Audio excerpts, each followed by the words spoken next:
Ryan wasn't in homeroom on Tuesday. I found out later that he and Adam Greenspan had already gotten in trouble and weren't allowed back without their parents. After school, Rebecca and I grabbed a snack at her place and ate it on the way over to Hebrew school.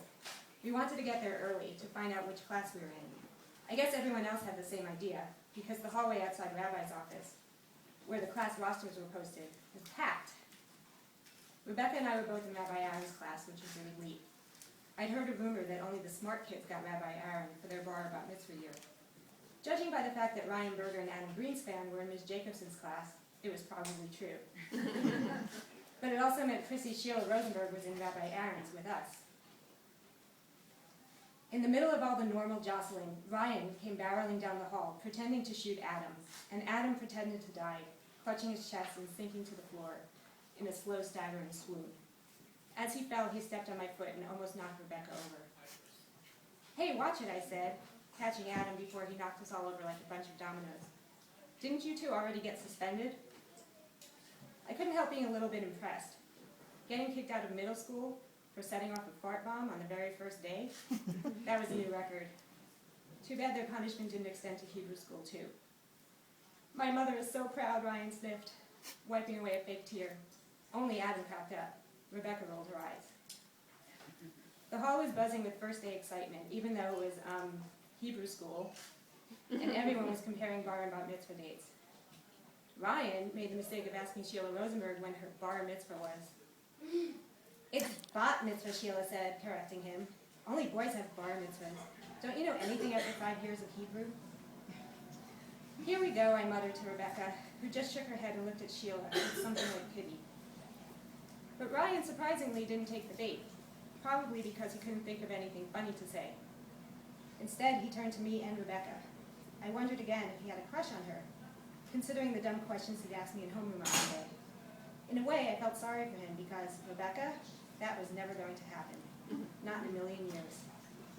"When are yours?" he asked, looking mainly at me, even though I was pretty sure he meant her. "Hers is February," I said, pointing to Rebecca. "Mine's in December, right before Hanukkah." Automatically adding in my head, if I go through with it. "And when's yours, Ryan?" Rebecca asked, just to be polite. It wasn't like we were going to be invited or vice versa. She sounded as bored as possible. "November," Ryan said. "Adam's is in March." Not that anyone asked. "Mine's the first one," said Sheila. "In October." "Who cares?" said Ryan. Sheila shrugged. "You asked." "That's soon," Rebecca said, turning to her. "Are you going to be ready?"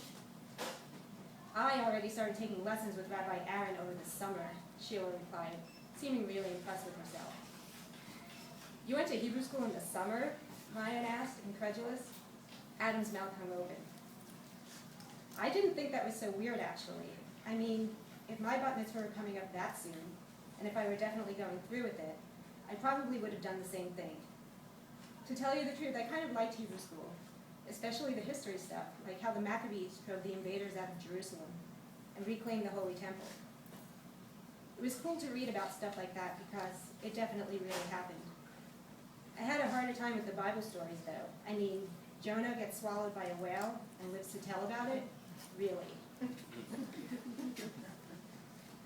Not that Hebrew school was easy.